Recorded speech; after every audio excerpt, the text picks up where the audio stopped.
in the public domain. Suggestions as to how to pray or ask, believing you have already received.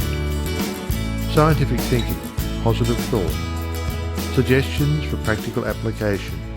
Try, through careful, positive, enthusiastic, though not strenuous, thought, to realize that the indescribable, invisible substance of life fills all space, that its nature is intelligent, plastic, subjective substance.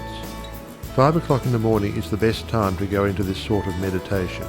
If you will retire early every night for 1 month, before falling asleep, impress firmly upon your subjective mind the affirmation, "My Father is the ruler of all the world and is expressing his directing power through me."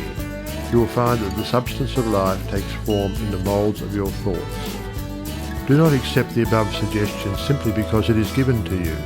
Think it over carefully until the impression is made upon your own subconscious mind understandingly. Rise every morning, as was suggested before, at 5 o'clock.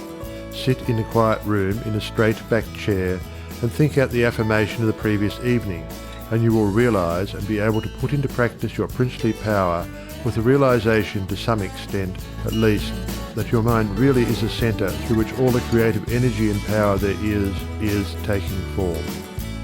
Scientific prayer. The principle underlying scientific prayer.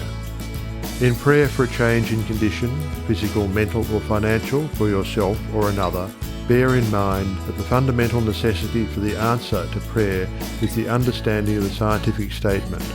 Ask, believing you have already received, and you shall receive. This is not as difficult as it appears on the surface, once you realize that everything has its origin in the mind, and that which you seek outwardly, you already possess. No one can think a thought in the future.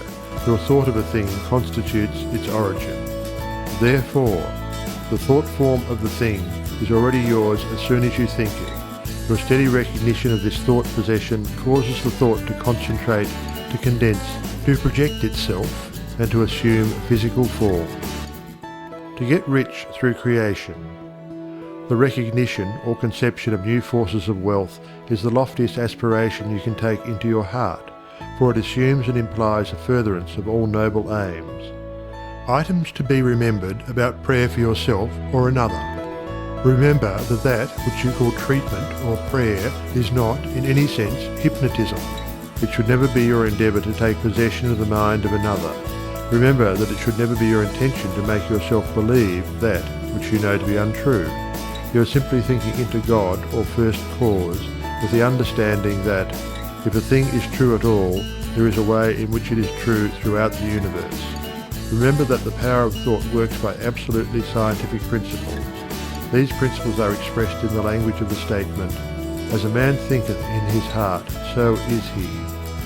This statement contains a world of wisdom, but man's steady recognition and careful application of the statement itself is required to bring it into practical use. Remember that the principles involved in being as we think in our heart are elucidated and revealed by the law, "As you sow, you shall reap." Practice the steady recognition of desirable thought possession for 2 periods of 15 minutes each every day. Not only time yourself each period to see how long you can keep a given conception before your mental vision, but also keep a written record of the vividness with which you experience your mental image.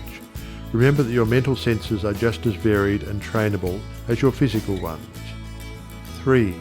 Spend 5 minutes every day between 12 noon and 1 o'clock with a mental search for new sources of wealth. End of Chapter 16.